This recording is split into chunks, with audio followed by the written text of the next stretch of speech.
Βρισκόμαστε στο γήπεδο της Τούμπας, σε έναν χώρο που λίγο πολύ μπορεί να χαρακτηριστεί ιστορικός, έστω και αν βάλουμε τη λέξη σε εισαγωγικά. Ιστορικός γιατί λειτουργεί εδώ και 49 χρόνια, 50 χρόνια και αν πάρουμε και από την έναρξη της κατασκευής του λίγο περισσότερο, καθώς από το 1956 αποφασίστηκε η μεταφορά του γηπέδου από το γήπεδο Συντριβανίου που λειτουργούσε σαν έδρα του ΠΑΟΚ τότε μέχρι σήμερα. Στο Συντριβάνι ο ΠΑΟΚ έδωσε σπουδαίους αγώνες εκείνη την εποχή, τη δεκαετία του 50. Έπαιζε η ομάδα μιας χρυσής εποχής, η οποία όμως δεν είχε τότε την έγκλη της αντίστοιχης ομάδας της δεκαετίας του 70, γιατί το πρωτάθλημα δεν ήταν ενιαίο, γίνονταν στο βορρά και στο νότο. Μια θρυλική τριπλέτα η οποία άφησε εποχή και άφησε όνομα και στα μετέπειτα χρόνια ήταν η τριπλέτα των Κουεριοκίδη, Γεντζή και Παπαδάκη, που μεγαλούργησε στο γήπεδο του Πανεπιστημίου, στο Συντριβάνι, το οποίο ο ΠΑΟΚ αναγκάστηκε να το εγκαταλείψει το 1956-57, όταν και η σύγκλιτος του Πανεπιστημίου αποφάσισε ότι εκεί θα έπρεπε να δημιουργηθεί η θεολογική σχολή του Πανεπιστημίου. Στο Συντριβάνι, παρότι ήταν μικρό το γηπεδάκι με αυτό κάτω, το είχαμε συμπαθήσει και ήμασταν πολύ ευχαριστημένοι εκεί μέσα. Δηλαδή ήταν σαν το σπίτι μας εκεί. Αλλά δεν είχαμε ούτε ζεστό νερό να κάνουμε μπάνιο, ούτε τίποτα. Κάναμε κρύο νερό μπάνιο. Μην τα ρωτάς. Ύστερα που πήγαμε πάνω στο καινούριο το γήπεδο στην Τούμπα, εκεί είχαμε ανέσεις πολλές, αλλά δεν τις χαρήκαμε να δούμε. Είδανε ότι δεν κάτσαμε ούτε ένα μήνα στην Τούμπα. Χτύπησα, από τότε καθαρίστηκα, τελείωσε. Λοιπόν, η πρώτη μου γνωριμία με το γήπεδο του ΠΑΟΚ ήταν όταν το γήπεδο ήταν στο Συντριβάνι. Πριν από το 50, τέλος πάντων θα πρέπει να ήταν, διότι με την ηλικία που είχα τότε και το Συντριβάνι το επισκεπτόμουν ή το έμπαινα τέλος πάντων μέσα στο γήπεδο, παρακαλώντας κάποιον μεγαλύτερο να με βάλει μαζί για να με πληρώσει μυστήριο. Ήταν πραγματικά ηρωικό το να παίζει σε ένα τόσο σκληρό γήπεδο όπως ήταν εκείνη την εποχή το γήπεδο. Κερκίδες υπήρχαν υποτυπώδεις, κάποια χώματα στα οποία ανέβαινε ο κόσμος και νομίζω και τα αποδυτήρια ήταν μέσα στους χώρους του Πανεπιστημίου τέλος πάντων. Μέχρι που έφυγε από εκεί και ξεκίνησε στην Τούμπα. Εκεί ο ΠΑΟΚ άλλο από δόξες και χαρές δεν ήξερε τίποτε. Δηλαδή στα 50-100 παιχνίδια που παίξαμε, ζήτημα αν στεναχωρέσαμε τον κόσμο μας 2-3 φορές. Όλα τα άλλα ήταν χαρές και γέλια. Με τον Άρη ένα μάτς. Αυτοί είχαν πάρει τότε έναν σέντερφορ από τα Σέρα στον Κωνσταβασίδη και το Μουφίτα από την Κομοτηνή, από την Ξάνθια που τον πήρα δεν ξέρω. Και κάνανε λίγο καλή ομάδα και μόλις έρχεται το μάτς, τσακ, μας βάζουν και ένα γκολ. Πω, τρελαίνομαι εγώ να μου πάω, τρέχω, παίρνω την μπάλα μου, τον πρωί είχαμε τερματοφύλακα τους. Τρέχω, παίρνω την μπάλα από εκεί, πάω, τη στείνω να πούμε στο σέντρα.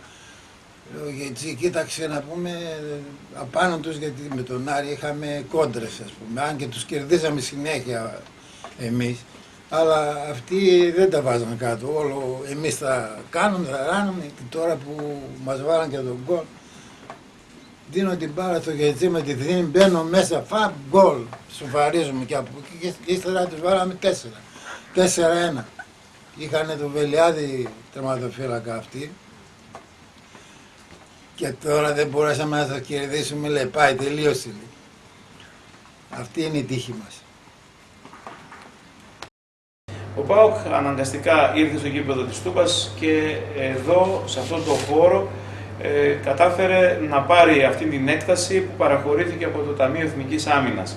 Μάλιστα στις 11 Μαΐου 1957 ο ΠΑΟΚ γίνεται κάτοχος 30 στρεμμάτων σε αυτόν τον χώρο αντί του τιμήματος του 1,5 εκατομμυρίου δραχμών εκείνη την περίοδο, που ήταν βέβαια ένα ποσό ανάλογο για τα δεδομένα της εποχής και με την αξία της γης που υπήρχε τότε. Η μελέτη του γηπέδου ανατέθηκε σε έναν πολιτικό μηχανικό που την άνοιξη του 1958 την παρέδωσε ολοκληρωμένη και άρχισε η κατασκευή του γηπέδου της Τούμπας. Έγινε με την φροντίδα και με την αφιλοκερδή συνδρομή δεκάδων φιλάθλων του ΠΑΟΚ, οι οποίοι μετά το καθημερινό τους μεροκάματο έρχονταν εδώ και βοηθούσε ο καθένας όπως μπορούσε. Οι αφηγήσεις είναι γνωστές και γλαφυρές, θα έλεγα, από ανθρώπους οι οποίοι έβαζαν ο καθένας ένα λιθαράκι για να μπορέσει να χτιστεί το γήπεδο του ΠΑΟΚ. Εκείνη η περιοχή ήταν πολύ υποβαθμισμένη, ήταν ένα τεράστιο στρατόπεδο με κατελημένα αυτοκίνητα, ίσως και του γερμανικού στρατού ακόμα. Ο ΠΑΟΚ εκείνο το οικόπεδο το αξιοποίησε, με το που αξιοποιήθηκε εκείνη η περιοχή, αναβαθμίστηκε και η γύρω περιοχή. Απομακρύνθηκαν τα παλιά τα αυτοκίνητα και απομακρύνθηκαν κάτι παλιά προσφυγικά κτίρια. Μέσα ήταν στιβαγμένοι διάφοροι δυστυχείς συμπολίτες μας, οι οποίοι έφυγαν και πήγανε στο Φίνικα. Εμείς δεν είχαμε τίποτε, ούτε ζητούσαμε λεφτά τίποτε. Άσοι που τα μαζεύανε για να κάνουν το καινούργιο γήπεδο και δεν μας δίνανε φράγκο. Αλλά και εμείς δεν ζητούσαμε για να είμαι ειλικρινής. Τόσο από το Παπαδάκι που έλεγε πονάει το στομάχι μου για να πάρει κανένα φράγκο και έπαιρνε εκείνος. Οι άλλοι έτσι παίζαμε γιατί θέλαμε να παίξουμε, θέλαμε να μας αγαπάει ο κόσμος, να μας χειροκροτεί, γι' αυτό παίζαμε μπάλα. Στα εγγένεια θυμάμαι που παίξαμε με την ΑΕΚ ένα μάτς, είχα τραβήξει ένα σούτι, χτύπησε στη γωνία, στο δοκό να πούμε. Και δεν μπορούσαμε να το κερδίσουμε. Κερδίσαμε 1-0, δεν το θυμάμαι κιόλας πόσο ήρθε το μάτς εκείνο εκεί. Αλλά όταν πήγα μέσα εκεί και έπαιξα και έλεγα για δες τι τυχεροί που είμαστε τώρα που ήρθαμε εδώ. Που να φανταστώ ότι δεν θα το χαρώ. Ότι όλο 2 παιχνίδια έκανα να πούμε.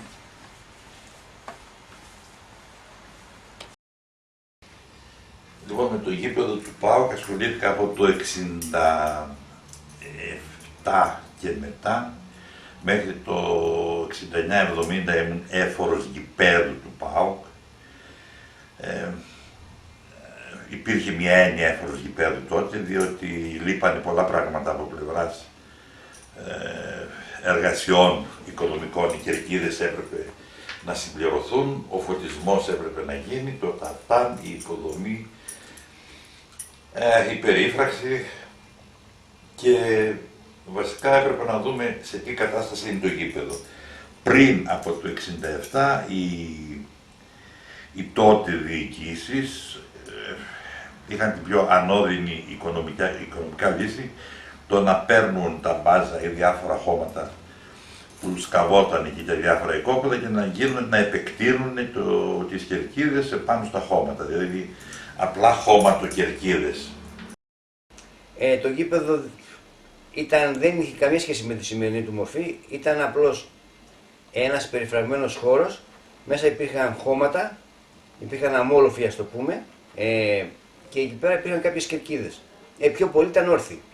Το γήπεδο ήταν χαμηλό τότε, μετά πήρε τη μορφή, μετά το 70 πήρε τη σημερινή του μορφή, και όσοι δεν είχαν χρήματα πηδούσαν από τον μαντρότυχο του γηπέδου. Χωρίς επιπτώσεις, ούτε οι αστυνομικοί έλεγαν κάτι, και το κυριότερο δεν δημιουργούνταν επεισόδια με την αστυνομία. Αυτά τα επεισόδια που γίνονται τώρα ήταν ανύπαρκτα την εποχή εκείνη. Δεν ξέρω, η αστυνομία καν δεν υπήρχε στο γήπεδο. Δεν υπήρχε στο γήπεδο. Και οι αντίπαλοι φύλαθλοι κάθονταν μαζί με τους δικούς μας φιλάθλους χωρίς να δημιουργείται πρόβλημα για την εποχή εκείνη. Επεισόδια με την αστυνομία, μπορώ να πω, με το κράτος γενικά, δημιουργήθηκαν την εποχή του Κούδα. Η άφηξή μου από τα Σέρας στον ΠΑΟΚ έγινε το 59 τον Αύγουστο, τέλη Αυγούστου. Και τέλεια κατευθείαν έπαιξα στην πρώτη ομάδα του ΠΑΟΚ, η οποία αποτελόταν τότε Κολοκίδης, ο οποίος είχε κάνει εγχείρηση μηνίσκο, και στη θέση του Λάμπη ήρθα εγώ. Έπαιζε ο Λιανέλος, ο Λέανδρος, ο Βανίδης, ο Κεμανίδης, Πρόγιος, ο Κιουρτζής, ο Καμαλακίδης, Κατοικαρίδης, ήρθανε τότε ο ΠΑΟΚ, ενδιαφερόταν επίσης και ο Άρης. Αλλά εγώ είχα κλείσει προς τον ΠΑΟΚ, γιατί ήμουν ΠΑΟΚσής. Λοιπόν, και ήρθανε και να με ζητήσουν. Όντως, ήρθε ο Αντώνης Τασκονίδης, ο έφορας που είχε το ξενοδοχείο Ρέξ στο σταθμό, και ο Μιχαήλοβιτς που ήταν ένας Ιουγκοσλάβος προπονητής. Και μου φέρανε εδώ, με δοκιμάσανε και εν τέλει κατέληξα στον ΠΑΟΚ. Όταν πάλι την εποχή του 65-66 άρχισα να ασχολούμαι με το γήπεδο του ΠΑΟΚ, είπαμε να κάνουμε αποστραγγιστικό, κάναμε το αποστραγγιστικό και φτάσαμε στην τελευταία στρώση που έπρεπε να είναι πολύ προσεγμένο το χώμα. Μας είπανε τότε, διότι δεν υπήρχαν εταιρείες όπως τώρα που φέρνουν και έτοιμο γκαζόν, τέλος πάντων φυτεμένο.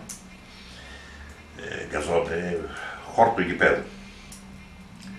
Και αναθέσαμε σε έναν πολύ καλό ποδοσφαιριστή τότε, τον Θεοφανίδη, τον Εμίλιο, ο οποίος σπούδασε και γεωπονία, να βρει χώμα κατάλληλο για το γήπεδο του ΠΑΟΚ, για το πρασίνισμά του. Βρήκε ο άνθρωπος κάποιο οικόπεδο στον δρόμο προς Καβάλα εκεί απέναντι προς Τιτάν, το μεταφέραμε στο γήπεδο. Ο προηγούμενος που το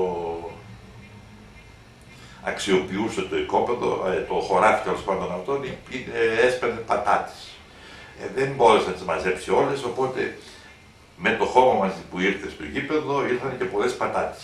Οπότε μαζεύτηκαν από τις παράγκες γύρω-γύρω εκεί από την Τούμπα και μάζευε ο κόσμος τις πατάτες, οι οποίες δεν είχε αξιοποιήσει ο αγρότης. Όταν πήγαμε στο γήπεδο, όταν ήρθα από τα Σέρας, έλεγα θα βρω ένα γήπεδο ωραίο. Όντως το γήπεδο ήταν ωραίο, αλλά τα αποδυτήρια ήταν όχι σε πολύ καλή κατάσταση. Είχαμε τον ηματοδότη που μας έδινε τα ρούχα και βάζαμε τα ρούχα μας και βγαίναμε για να παίξουμε. Και θέλαμε στο ημίχρονο να πιούμε μια λεμονάδα. Ο συγχωρεμένος ο Τσαρπανάς ο Νοσφόρος, ο οποίος είχε τις γκαζόες από μία τον καθένα. Και ήταν οι γκαζόες με την ποτήλια, τάκ, που σπάζανε. Και μου έδωσε μία και λέω ρε Νικηφόρη, ακόμη μία, αχ ρε παιδί μου, δεν έχει, τα άλλα τα παιδιά τι θα πιούνε.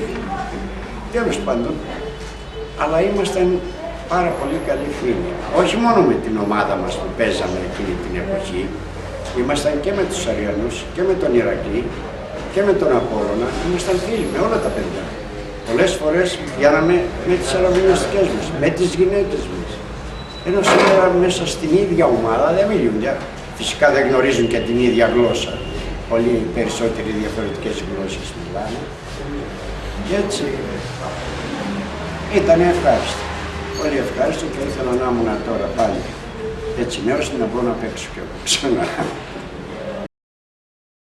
Στη δεκαετία του 60, με την άνθηση της ομάδας του ΠΑΟΚ και κυρίως μετά τη δεκαετία του 70, στην εποχή δηλαδή της μεγάλης ομάδας του ΠΑΟΚ, τότε με τον Κούδα, τον Σαράφη, τον Αποστολίδη, τον Παρίδη, τον Τερζανίδη και όλους αυτούς που έκαναν τον ΠΑΟΚ να βγει από τα όρια της Θεσσαλονίκης και να γίνει μια ομάδα πανελλήνιας εμβέλειας με μεγάλη δυναμική και ισχύ, όταν κατακτήθηκε το πρώτο κύπελλο το 1972 και αργότερα το πρώτο πρωτάθλημα το 1975, ο κόσμος άρχισε να πυκνώνει τις κερκίδες του γηπέδου της Τούμπας, με συνέπεια η χωρητικότητα να είναι εξαιρετικά μικρή.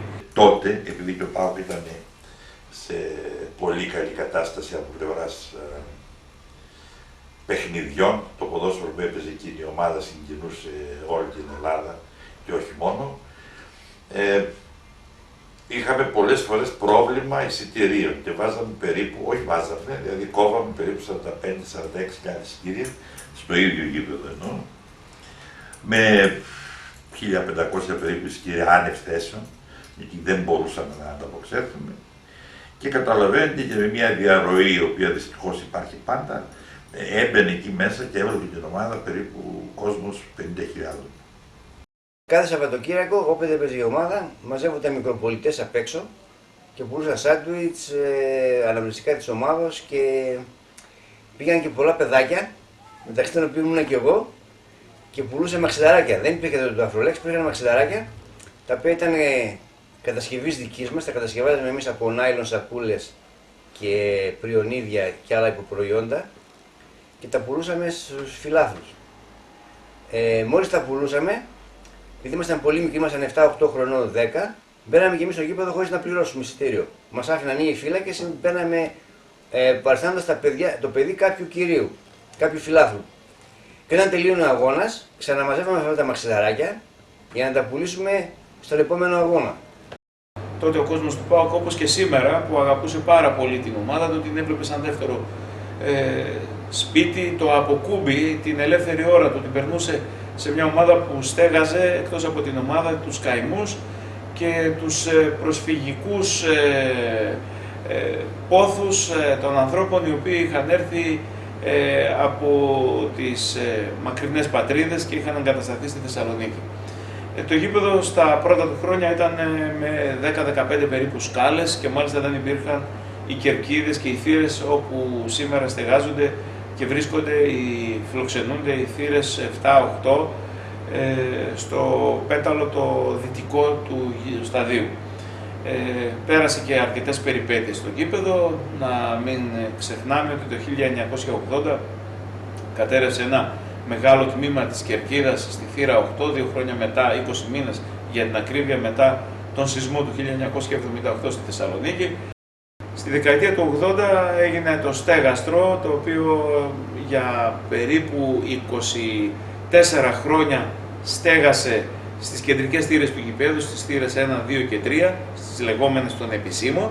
Στέγασε τους φιλάθλους και τους προστάτευσε από τη βροχή, από το χιόνι, από τον ήλιο και από τα καιρικά φαινόμενα που δημιουργούσαν πρόβλημα στους υπόλοιπους θεατές, στις απέναντι κερκίδες ή στα πέταλα. Αυτό το αρχικά λειτουργικό και στη συνέχεια χαρακτηρισμένο αντιαισθητικό στέγαστρο αντικαταστάθηκε το 2004 με ένα μοντέρνο κτίριο, το οποίο για τις ανάγκες του προπονητηρίου ενόψει των Ολυμπιακών Αγώνων του 2004 και της κατασκευής του κτηρίου που μας φιλοξενεί τώρα, έγινε το στέγαστρο, το οποίο στη συνέχεια πρέπει να πούμε ότι πρόσφερε σημαντική φιλοξενία στους θεατές που βρίσκονται, άλλωστε και γι' αυτό οι ακριβότερες θέσεις στο γήπεδο της Τούμπας είναι αυτές που βρίσκονται κάτω από το στέγαστρο. Στη διάρκεια όλων αυτών των χρόνων, ο ΠΑΟΚ είχε τη χαρά να φιλοξενήσει μεγάλες ευρωπαϊκές ομάδες σε μεγάλες διοργανώσεις. Από εδώ έχουν περάσει και παιχνίδια της Εθνικής Ομάδας Ποδοσφαίρου, έχουν γίνει και σημαντικά παιχνίδια ευρωπαϊκών διοργανώσεων. Ο ΠΑΟΚ έχει παίξει στο κύπελο Πρωταθλητριών Ευρώπης και στο κύπελο Κυπελούχων, έχει παίξει στο κύπελο UEFA, έχουν έρθει μεγάλες ομάδες από την Ευρώπη αλλά και τη Λατινική Αμερική για φιλικούς αγώνες. Κάθε χρόνο εδώ γίνονται αρκετά φιλικά παιχνίδια με ξένες ομάδες και έχουν περάσει από τον χλωοτάπητα του γηπέδου της Τούμπας μερικοί από τους διασημότερους Ευρωπαίους ποδοσφαιριστές. Βέβαια ο ΠΑΟΚ τα τελευταία χρόνια, έχοντας ατυχήσει στις αγωνιστικές επιλογές του, βρίσκεται και λόγω των οικονομικών αδιεξόδων βρίσκεται εκτός Ευρώπης από το 2005 και από εκεί και μετά στόχος της διοίκησης του αλλά και φιλοδοξία φιλάθλων αλλά και αθλητών είναι να επανέλθει και πάλι στις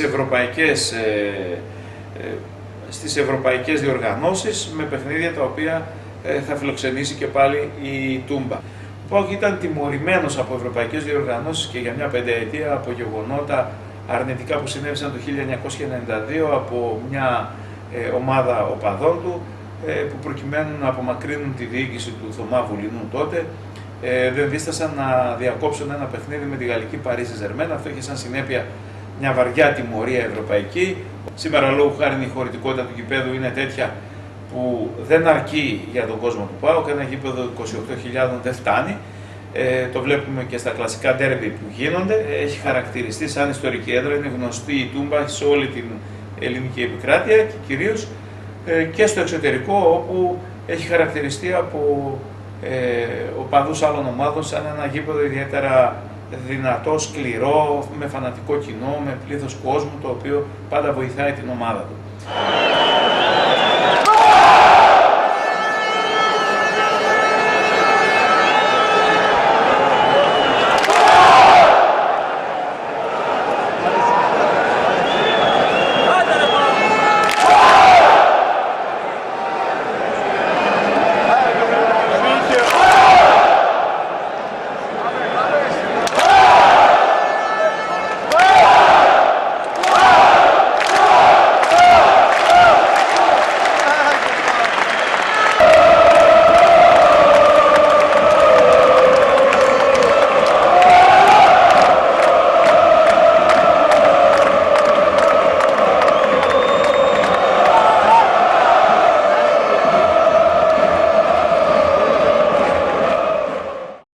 συζήτηση που πολλές φορές γίνεται και τα τελευταία χρόνια απασχολεί μεγάλο μέρος των φιλάθλων αλλά και των τελευταίων διοικήσεων του ΠΑΟΚ είναι η προοπτική της ανακατασκευής του γηπέδου ή τέλος πάντων της δημιουργίας ενός καινούργιου αθλητικού γηπέδου, ενός κέντρου το οποίο θα αντικαταστήσει αυτόν τον κουρασμένο χώρο στο γήπεδο της Τούμπας. Λέγονται πολλά να γίνει στη θέση του υπάρχοντος γηπέδου ένα άλλο.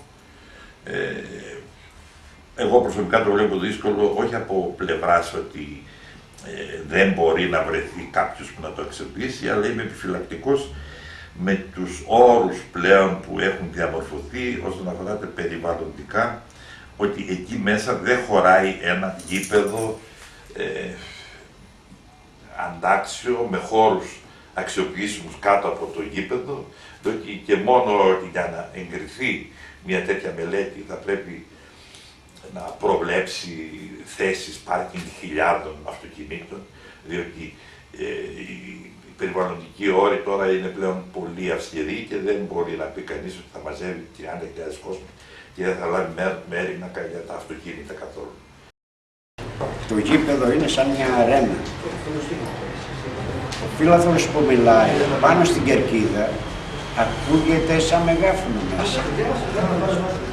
Ξέρουμε πώς φωνάζουν, από πού φωνάζουν. Και πάρα πολλές φορές είναι που ακούς τα καλά λόγια και τα περισσότερα τα βερσίδια. Οι φίλαθλοι τα παουτσάκια να κάθονται φρόνημα, ενώ είναι τόσο όμορφοι και τόσο ωραίοι, να μην κάνουν φασαρίες. Εγώ που είχα πάει εκεί σε μια συγκέντρωση στην Καμάρα που είχε, τα είδα και άνοιξε η ψυχή μου, λέω άρε να μην είμαι νέος τώρα να παίξω μπάλα με αυτόν τον κόσμο έτσι τόσο πολύ που αγαπάνε την ομάδα τους. Τους χάρηκα, μπράβο τους.